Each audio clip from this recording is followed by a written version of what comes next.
Tout à fait, exact. Voilà. Alors, on va tout de suite à l'essentiel parce que c'est une édition spéciale. On a pour 26 minutes. Vous avez organisé, Président Badakani, le congrès de votre parti politique, le MNP, événement qui s'est tenu sur 3 jours à Bonanjo, à Douala. Le thème choisi était pour un panafricanisme de gouvernement. En clair, que voulez-vous démontrer par cela et que signifie exactement un thème comme celui-là? C'est simplement la consécration d'une dynamique qui doit passer à notre niveau de maturité. Dans une première phase, le panafricanisme était un panafricanisme pétitionnaire. Nous avons dénoncé, nous avons mis sur la table les débats qui étaient tabous, nous avons transformé l'imaginaire des peuples africains, et nous avons imposé l'Afrique désormais comme étant un acteur majeur de la géopolitique mondiale, parce que désormais elle sait où elle va et elle a les clés de la géopolitique. Les débats comme le franc CFA, c'était des débats tabous en Afrique. Personne ne savait ce que ça signifiait. Et le débat sur les bases militaires, le débat sur l'iniquité des thèmes de l'échange, le débat sur l'iniquité du droit international, qui est un droit qui a été conçu contre les Africains et pour les Occidentaux. Donc il y a des grands débats comme ça qui structurent l'avenir des Africains, des débats qui mettaient sur la table les problèmes, les vrais problèmes qui avaient été cachés, mais qui structurent la vie des Africains. Nous avons mis ça sur la table et nous avons obligé les Africains, à arrêter de s'entretuer sur des bêtises, alors que les vrais enjeux sont ailleurs, au niveau structurel.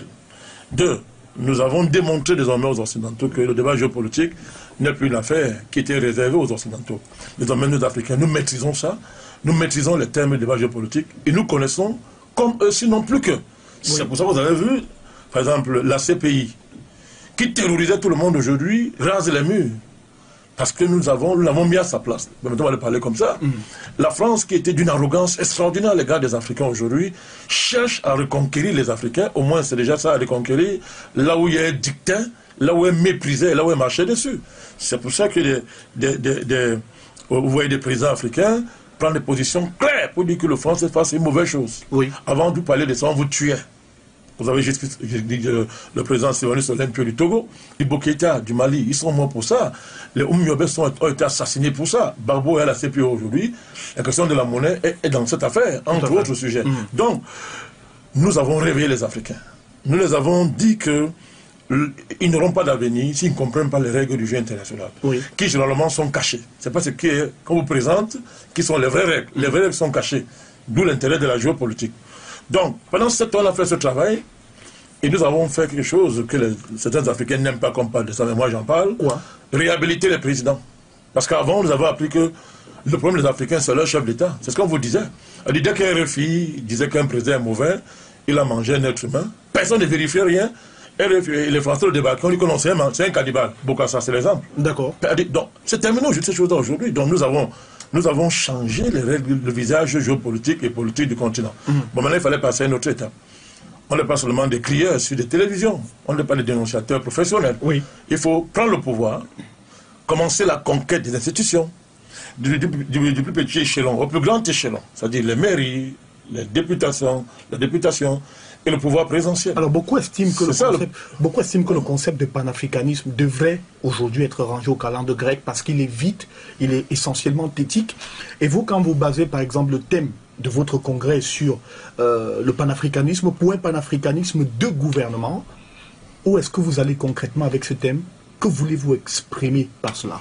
D'abord, il faut répondre à ceux qui disent que c'est un débat creux, que c'est un thème, c'est un discours, c'est un thème creux. Alors, ils estiment que depuis qu'on parle de panafricanisme sur le terrain, rien n'a considérablement changé.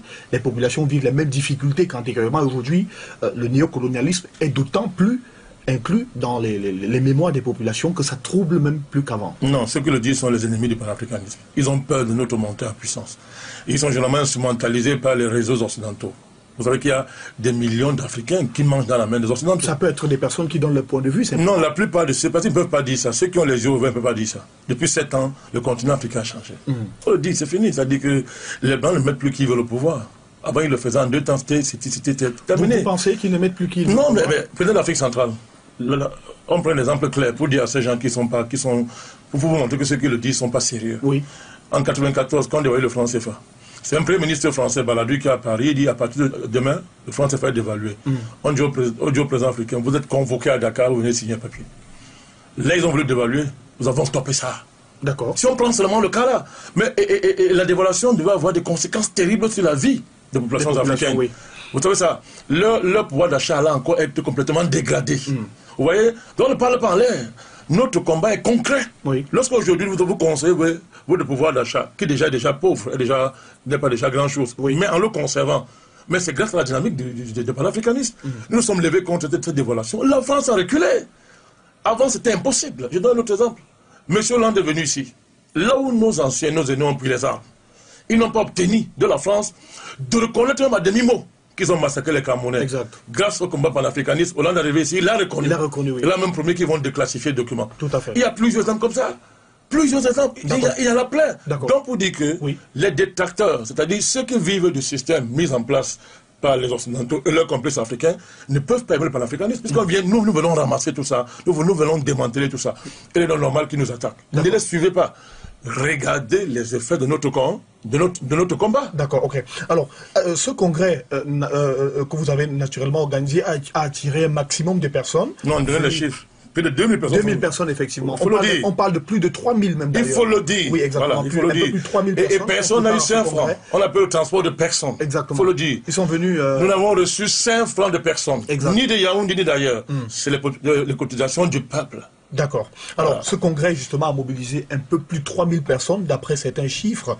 Alors, venus communier avec vous et certains de vos dirigeants. Quels étaient les objectifs et sur quelles résolutions ont abouti vos travaux? Objectif, je vous le dis, passer du panafricanisme pétitionnaire à un panafricanisme d'État, de gouvernement. D'accord. Il faut prendre le pouvoir. Tout à fait. On le dit clair. Vous allez le faire? Nous avons les capacités pour gouverner. D'accord. Ça, c'est clair. Mais on va commencer à la base jusqu'au plus gros saut, au plus haut. Oui, au sommet. Deuxième chose, nous ne voulons pas le pouvoir, mais pas comme les autres, c'est-à-dire pas sous le patronage des Occidentaux. Ah, c'est ça qui nous distingue. D'accord. Et tous ceux qui cherchent le pouvoir avec le soutien des Occidentaux ne peuvent pas aimer le panafricanisme, le vrai. Parce que nous disons que nous n'acceptons pas la tutelle occidentale. Mais est-ce que avoir ce positionnement, Bandakani, ne va pas freiner vos élans politiques? Quand on sait, par exemple, que la plupart des chefs d'État, notamment de la sous-région, la plupart des chefs d'État de l'Afrique subsaharienne ont des liens, ont des contrats avec les colons qui nous ont colonisés, est-ce que vous pensez qu'on peut facilement botter cela en touche et construire une Afrique solide? Vous me permettez de revenir tout à l'heure, vous de revenir à votre question précédente. C'est-à-dire que ceux qui nous disent que, depuis qu'on nous gouverne depuis 7 ans, les conditions de vie n'ont pas changé en Afrique. Maintenant, nous disons qu'ils sont un peu amnésiques, pour rester polis. Il y a bientôt 1000 ans que les conditions de vie des Africains sont minables. 1000 ans. Alors demandez que nous changeons en 7 ans. 1000 ans d'existence, il faut être les anti-panafricanistes primaires comme cela pour le croire. D'accord. Donc, nous, depuis 7 ans, on a changé beaucoup de choses. Je vais vous donner un exemple concret. Oui. On a changé beaucoup de choses aujourd'hui. D'abord, la mentalité. Je vous ai dit qu'on renversait un président en se tenant à Paris et en faisant un article sur Paris Match. C'est un cannibale. Personne n'a vu manger la chair humaine. Et on le renverse. Mais c'est fini en Afrique. Mais ça, c'est quelque chose d'extraordinaire. C'est-à-dire, nous sommes en train de faire reculer puissamment la recolonisation. Oui. Le néocolonialisme, on n'a pas dit que c'est terminé. Non, on n'a jamais dit ça. Il est encore puissant, le néocolonialisme. Oui. Vous venez de rappeler le poids de cet héritage sur nos présidents, d'ailleurs, et même sur la vie des Africains. C'est une réalité que personne ne nie. Ce n'est pas en 7 ans qu'on change tout ça. Mais le cap est pris. Le cap est tracé. Et nous, on voit les résultats. Quand vous voyez M. Macron téléphoner au président Biya et faire un communiqué de l'Élysée, c'était possible hier? Du tout. On méprisait les présidents. On les méprisait. Aujourd'hui, M. Macron est obligé de courir. Là où il prenait cadeau et il crachait même dessus. Vous pensez qu'il court derrière le... Il court maintenant, il court. Mais je vous dis, c'est une première. Vous téléphonez à un président, vous faites un communiqué officiel. Mais c'est quoi téléphoner? Mais M. Macron téléphone tous les jours avec le président du monde entier. Oui. Pourquoi le Cameroun a fait un communiqué officiel? Mais posez-vous la question. Il y a un communiqué officiel de l'Élysée. D'après vous, c'est pourquoi? Non, parce que les données ont changé. Alors là, il a téléphoné à qui? Au dictateur, au gérontocrate, c'est ça qu'on présente le président Biya. Et les médias français, c'est leur travail. C'était leur travail. Maintenant, ils savent qu'il y a du répondant. Il faut un peu plus attention. Mais le gérontocrate, ils sont infréquentables, ils sont des dictateurs. Mais le démocrate jupitérien, comme il se présente lui-même, beau et jeune, sorti tout droit des cuisses de Jupiter, découvre que parler avec un gérontocrate mérite un communiqué officiel de l'Élysée. D'accord. Vous pouvez fermer les yeux, Mais les choses sont en train de changer en Afrique. D'accord. Grâce au combat panafricain. Alors, merci infiniment. On va marquer une pause. On se retrouve dans la deuxième partie de cette émission. On parlera notamment de vos actions sur le plan politique. On parlera également de vos dernières sorties, notamment sur la position et les déclarations de l'ambassadeur américain. Vous avez critiqué cela et vous avez été très violent et dur. On reviendra sur le Congrès pour 2 minutes. Voilà. Les articulations même du Congrès. Sans souci. Allez, on marque la pause. On se retrouve dans quelques instants.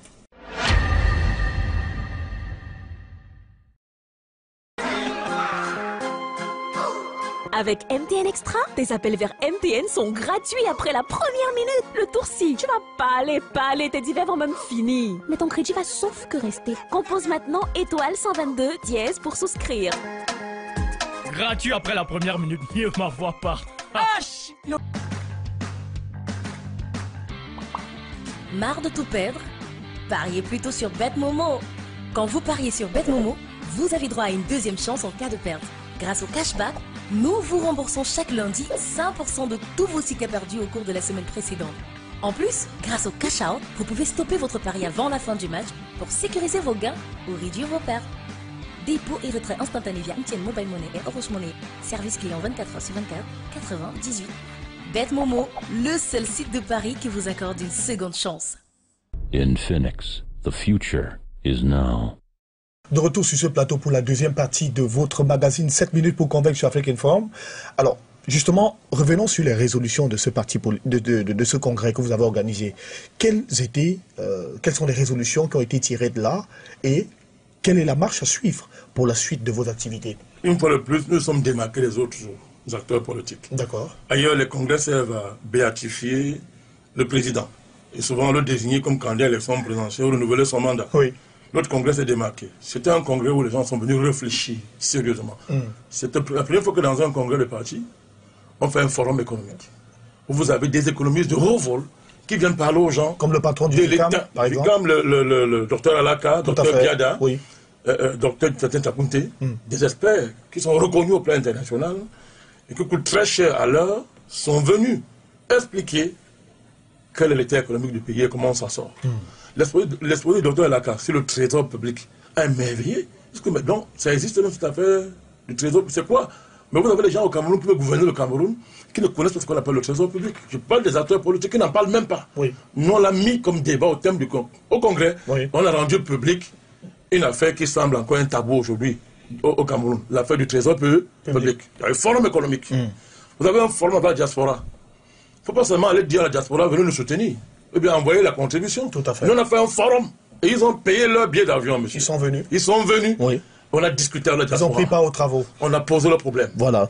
Le rôle de la diaspora, l'avenir, tout ça, qu'on sort. D'accord. Donc, et enfin, on a fait un travail sur les résolutions du parti.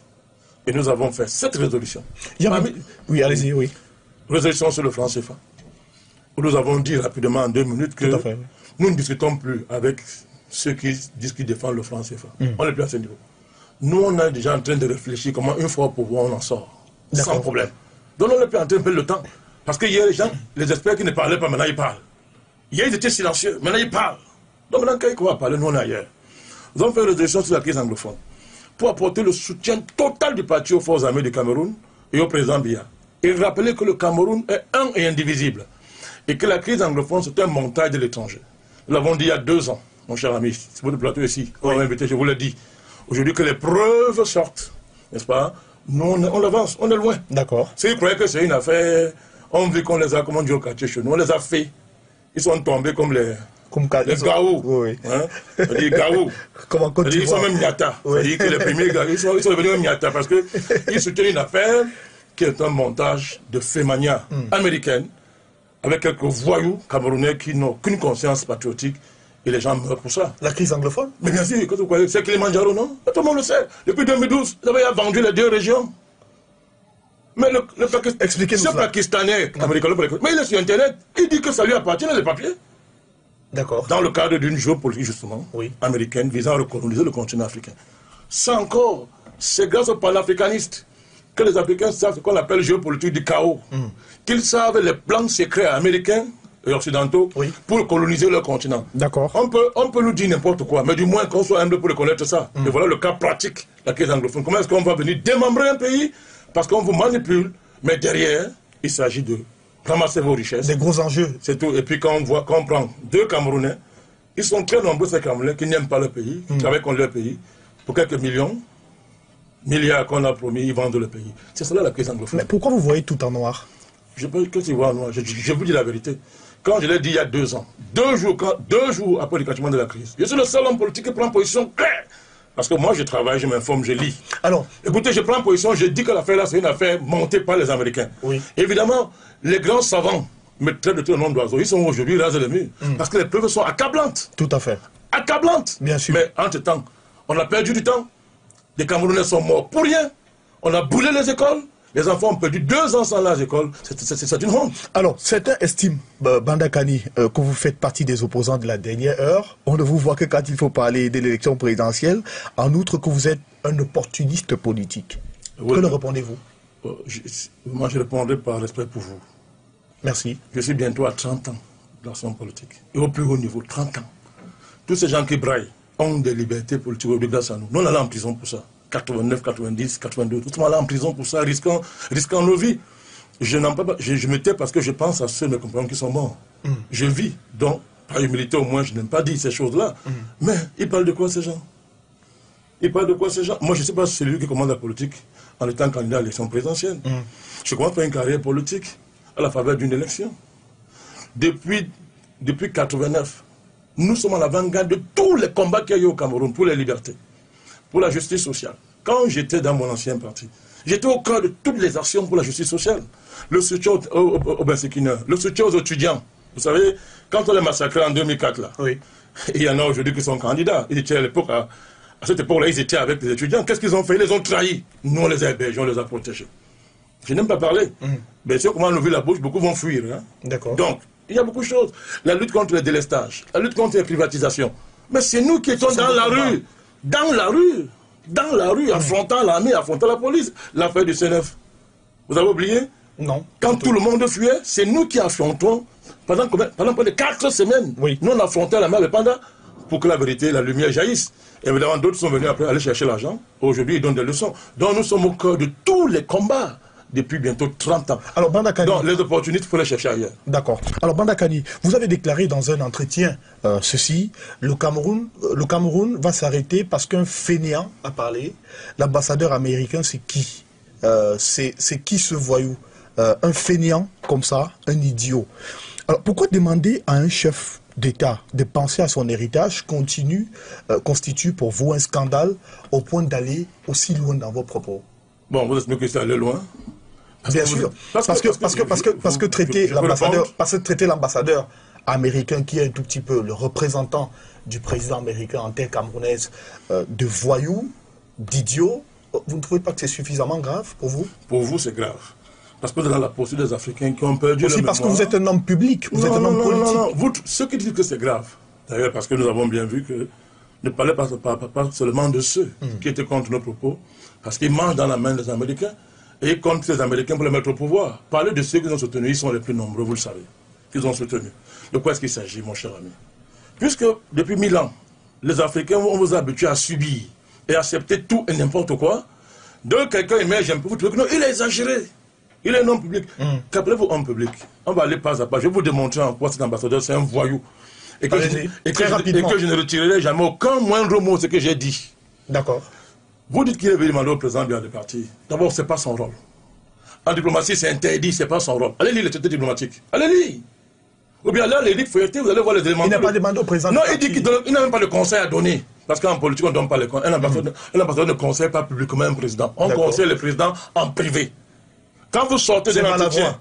Non, ce n'est pas maladroit. Vous êtes gentil. C'est de mauvaises intentions. Vous êtes gentil. Et on va voir la suite. Je vais vous démontrer. Quand vous sortez d'un entretien avec un chef d'État, et que vous êtes un diplomate, qui connaissait le b.a.-ba de la diplomatie, vous ne parlez pas aux médias. Quand vous parlez aux médias, vous enrobez. Tout le monde le sait. Oui. Vous ne venez pas dire aux médias ce que vous avez causé avec un président. En diplomatie, ce n'est pas une erreur. Je crois que les diplomates, vous le dites, je crois. S'il en est un, on ne fait pas ce genre d'erreur. Sauf si on a des intentions derrière la tête. D'accord. Deuxième chose. En Amérique aujourd'hui, le président Trump est en voie d'être déchu de ses fonctions. S'il est établi que les Russes se sont ingérés dans l'élection. Est-ce que vous le savez? Bien sûr. C'est-à-dire qu'aux États-Unis, c'est un crime C'est un crime de partiser à quelque niveau que ce soit avec un pays étranger pour les actions politiques. Oui, actions politiques. Oui. Alors, d'où vient-il que ce qui chez lui est un crime, chez vous, au Cameroun, devient un conseil d'un ambassadeur, devient normal. Parce que vous êtes exactement des Africains. On va aller plus loin. Vous dites que j'ai été le voyou, mais je suis très gentil. L'État américain, 2000, on est dans les années 2000, l'État américain crée 2 concepts géopolitiques majeurs. Premier concept, ils inventent l'affaire qu'on appelle la guerre préventive. Ça veut dire la guerre préventive. C'est-à-dire que la guerre est encadrée depuis au moins 50 ans ou 100 ans par des traités internationaux auxquels les Américains sont soumis. Et ils décident de laisser tout ça. Ils inventent un concept nouveau, la guerre préventive. Qui veut dire que quoi? Que les Américains peuvent décider que vous, monsieur Romaric, dans votre tête, vous menacez les Américains. Eux seuls voient, hein. Et à partir de là, ils vous déclarent la guerre. Ça s'appelle la guerre préventive. Ne viens pas. Deuxième concept qu'ils inventent, l'État voyou, rock state en anglais. Ouais. Ils inventent ça. Et ils désignent l'État irakien, par exemple, d'État voyou. Vous connaissez la suite, non? Bien sûr. Pour les 2 millions de morts. 2 millions, non, 2 millions de morts. Et vous me demandez, moi, Bandakani, les Africains osent moins me reprocher à moi de rappeler à l'Américain qu'il est un voyou dans son comportement, monsieur. Lorsque, oubliant, c'est-à-dire, lorsque vous me reprochez, moi, de rappeler à l'ambassadeur américain ce que son pays a élevé au niveau d'une politique pour détruire d'autres États. 2 millions de morts. Appeler un pays, un État voyou, monsieur Romaric. Oui. C'est l'Amérique qui le fait, État voyou. Oui. Et vous venez me reprocher à moi, Bandakani. C'est pas moi qui vous fais le reproche. Non. 16 Africains-là, parlons d'eux, ils me suivent. 16 Africains-là qui osent venir me reprocher, moi, Bandakani, de dire ce qu'ils sont. Des criminaux classiques. Calmez-vous, monsieur Bandakani. Lorsque vous commencez comme ça, je monte. Vous montez. Pour vous expliquer. Parce qu'il n'y a que les Africains. Il n'y a qu'en Afrique où on voit ça. Oui. Où on accepte n'importe quoi et tout. Il n'y a qu'en Afrique où vous continuez à dire, à considérer vos bourreaux comme étant vos amis. Il n'y a qu'en Afrique. L'État américain, mon cher ami, est une criminocratie. C'est établi. Oui.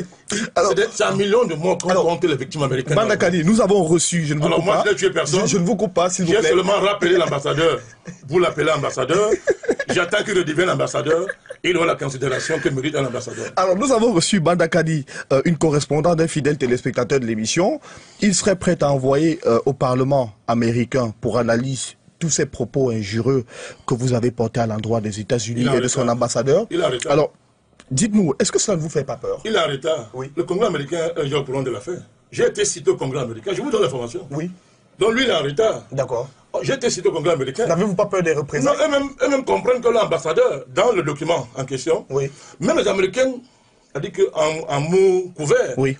Reconnaissent qu'il allait loin. Eux-mêmes le reconnaissent. Le document, je peux vous le donner. Il a franchi oui, la ligne. Eux-mêmes le reconnaissent. Vous me demandez si j'ai peur du Congrès américain. C'est quoi le Congrès américain? Je n'ai pas peur du Congrès américain. Je n'ai pas peur des Américains. Je suis un être humain, j'ai des droits. D'accord. Je défends mon pays, comme le font les Américains. Alors, la différence, c'est que ils défendent leur pays en détruisant d'autres pays. Moi, je défends mon pays sans détruire d'autres pays. Alors, vous avez, Bandakani, demandé à soutenir le président Paul Biya en 2011. Est-ce que le chef de l'État Paul Biya vous a reçu après cela? Et qu'est-ce qui s'en est suivi? Mais vous connaissez tous les amis, les vrais amis du président. Les vrais amis du président sont ceux qui l'insultent matin, midi, soir et mangent la nuit dans ses mains. Vous les connaissez? Il s'agit de qui? Mais tous vos partis d'opposition, c'est ce que vous appelez partis d'opposition. Mais tous ces partis, observez leurs leaders. Ils mangent dans la main de qui? Alors récemment, par exemple, vous avez par exemple traité Akéry Mouna de voyou. Mais c'est ce qu'il est. Pourquoi vous l'attaquez de cette manière? Parce que voilà un exemple concret de Camerounais qui font pleurer. Oui. Toute la fortune d'Akéry Mouna vient d'où? Des contrats avec l'État du Cameroun. Et quand il est gagné, ce n'était pas un État francophone. Dès qu'il rêve qu'il peut être président, il divise le Cameroun en deux. Un État anglophone et francophone. Mais l'argent qu'il a reçu, ça te couleur, anglophone, francophone. Mais dans sa politique, écoutez-moi, il ne parle pas d'un Cameroun francophone et anglophone. Si, c'est ce qu'il dit. Non, il parle d'un Cameroun. J'ai les documents, vous êtes sérieux? Je suis sérieux. Vous avez le document de la Cameroun à l'ONU? C'est parce que ça échoue. Il était à l'ONU, il a écrit pour dire que le Cameroun, il y a un génocide contre les anglophones. Que c'est 2 États. Vous parlez de quoi? Mais vous jouez ou quoi? Ne vous amusez pas. Et nous sommes là et nous trouverons sur leur chemin. D'accord. Parce qu'il n'est pas normal. Vous, monsieur Romaric, je ne vous connais pas très bien, mais le peu que je connais, c'est que vous n'êtes pas dans. Vous n'êtes pas né sur une grosse fortune, vous, monsieur Romaric. Du tout. Mais est-il normal que l'État camerounais enrichisse des gens pour que 2 jours après, Ils tournent le dos à Cameroun pour dire que non, c'est deux pays. Et que eux, vraiment, ils sont les plus sains. À quel moment a été bâtonnier dans ce pays? Bâtonnier, c'était quoi? C'était quel barreau? Un barreau anglophone, francophone? Son frère a été bâtonnier, monsieur. Ben Mouna, Benin. C'était un barreau anglophone ou francophone, mais comme ça rapportait de l'argent et les avantages, ils ont pris. Maintenant, quand ils sentent que le pays est menacé par leurs parrains canadiens et américains, parce que lui, ses enfants sont au Canada, oui.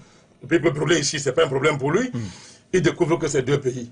Et vous voulez que moi, j'accorde le moins de respect à un pareil monsieur? Et il dit qu'il y a l'élection présidentielle? Il n'y a que chez vous où on fait ça. Alors revenons justement... Allez faire ça aux États-Unis. Revenons à votre... Je dis, prenez, les États-Unis, c'est un pays que vous appelez démocratique. Vous ne pouvez pas voir un leader politique le faire. Il le fait, il est banni du jeu politique. Pareil pour la France. Il n'y a que chez vous où on fait ça. Et vous les appelez grands leaders. Parce que d'après vous, les Occidentaux les reçoivent. Alors, racontez-nous comment en 2011 vous avez appelé le président Paul Biya. Vous avez appelé les gens, vous avez demandé à soutenir le président Paul Biya en 2011. Est-ce qu'il vous a reçu? Que vous êtes-vous dit? Merci Romaric, vous êtes un grand professionnel, vous pouvez me d'expliquer encore. Allez-y. Parce que moi j'ai pour habitude de ne pas répondre à des attaques d'un certain niveau. Quand c'est petit, je ne réponds pas. D'accord. En 2011, avant tout le monde, je fais les conférences pour dire que voilà ce qui arrive au Cameroun. Boko Haram va arriver. Voilà les plans. Parce que je suis un géopoliticien. Peut-être c'est un tort, peut-être c'est un crime. Mais malheureusement, c'est l'avantage de voir ce qui arrive, pas l'analyse géopolitique. D'accord. Je dis voilà ce qui est prévu contre le Cameroun. Allons-y rapidement parce qu'on va mettre un thème à cette émission. Alors, par rapport à ça, en 2011, le pays est menacé et secoué. D'accord. Rappelez-vous le contexte, tout le monde sait que la guerre est là. Les gens partent du Cameroun, les gens fuient. Nous, on l'a dit qu'il n'y aura pas la guerre et que tout va se passer. J'apporte mon soutien au président Biya parce que de tous les candidats, il était le seul à garantir la sécurité du pays en ce moment-là. Je précise aux téléspectateurs que vous êtes responsable d'un parti politique d'opposition. Tout à fait. Non, de NMP. D'accord. Ne me classez pas. Parce qu'en Afrique, ça ne veut rien dire. D'accord. Donc, je l'appelle à voter pour lui. Et le NDPC, je vous le dis, le parti pouvoir vient vers moi pour me dire, mais écoute, il faut pas laisser à ce niveau, allons plus loin. Je suis reçu par M. René Sadi, je parle, je cite son nom. Il vit. En ce moment, ministre de l'administration territoriale. Non, il est secrétaire général du LDPC. Secrétaire général du LDPC. Ouais, il est ministre, il a des missions, secrétaire général du LDPC. D'accord. Il me reçoit. Les choses sont claires. Je dis aux gens du LDPC que non, vous n'avez rien compris. C'est un soutien patriotique. Ça s'arrête là. Moi, je suis un patriote. Je n'ai rien à faire avec vous. D'accord. C'est ce que j'ai fait. Oui. Et alors, ce qui est grave, c'est que ceux qui prétendaient être contre le président en 2011, quand l'élection est passée, oui. 2 ou 3 semaines après, ils créent le G7. Ils disent qu'ils vont faire brûler le pays, ils vont embraser la rue. Le président débloque 5 milliards. 5 milliards. Vous savez qui gère les 5 milliards? Non. Monsieur Belinga Eboutou et un des leaders de grands partis politiques au Cameroun. Il s'agit de qui? Non, je ne vais pas citer certains noms. Mais je vous dis, un leader, il est un candidat, il appartient à un des plus grands partis au Cameroun. Vous appelez le grand parti. Le premier parti d'opposition? Ok, c'est vous qui le dites. Donc, je dis donc ceci, il gère cet argent, il le distribue aux opposants. Ceux qui voulaient renverser le président. C'est-à-dire Belinga et Boutou et il vit. Et cette mais bien sûr, il se partage l'argent, il distribue. Le jeu c'était moi, pourquoi l'appelez-vous? Pourquoi c'était moi à l'époque? Je sais de quoi je parle, parce que j'avais été approché. Aucune idée. J'avais été approché. Vous imaginez, moi-même qui avais appelé à voter le président, j'avais approché, j'ai dit non, c'est pas dans ces choses. Donc pour dire à ceux qui bavardent que je n'ai jamais reçu 5 francs de l'État du Cameroun. Jamais. Les vrais amis du président Biya. Mais vous le voyez au palais avec lui tous les jours. Quand il y a un étranger qui arrive, il invite qui? Il vous a invité voir son palais? Du tout. Mais il invite qui? C'est le leader politique. Pourquoi? Parce que, oh, mais cette affaire. Mais ils sont entre eux. C'est la même famille. Donc c'est le peuple qui est dupe, si on veut comprendre. Mais le peuple aujourd'hui a vu. Tous ces gens qui braillent là, prenez les députés au Cameroun. Vous dites, depuis 25 ans, si on prend l'échelle de 25 ans, on dit que les conditions de vie de la population ne se sont pas trop améliorées. Mais vous ne voyez pas bien. Pendant qu'il y a la pauvreté au Cameroun, les qui deviennent riches, ceux qui sont dans le Parlement. J'en connais plein. Il y a 15 ans, 20 ans, ils marchaient à pied comme vous et moi. D'accord. Aujourd'hui, ils sont dans des prados, des comptes très bourrés. L'argent sort d'où? Ça sort d'où? Vous croyez que c'est pour rien? C'est pour cadenasser le jeu politique. D'accord. Et ils ont donc intérêt à désigner ceux qui sont restés propres. Ceux qui sont restés des gens sérieux, il faut les désigner pour les salir. D'accord. Pour que le peuple qu'ils ont embrigadé continue à croire en eux. Mais c'est fini. D'accord. La quête anglophone l'a tout montré, c'est fini. D'accord. Donc ils sont désormais dévoilés. Non, il mange dans sa main la nuit et le jour il vient crier. Allez savoir comment M. Kavaï est du coup pour tenir votre parlement. Allez savoir. D'accord. Peut-être on va l'inviter pour lui poser des questions. Ah ben c'est là, c'est pas accepté. Mais allez le voir pour lui faire allez le voir, il vous dira comment il tient le parlement. D'accord, ok. Merci beaucoup Banda Kani d'avoir accepté notre invitation. Merci. Ce fut vraiment intense et on vous dit merci encore.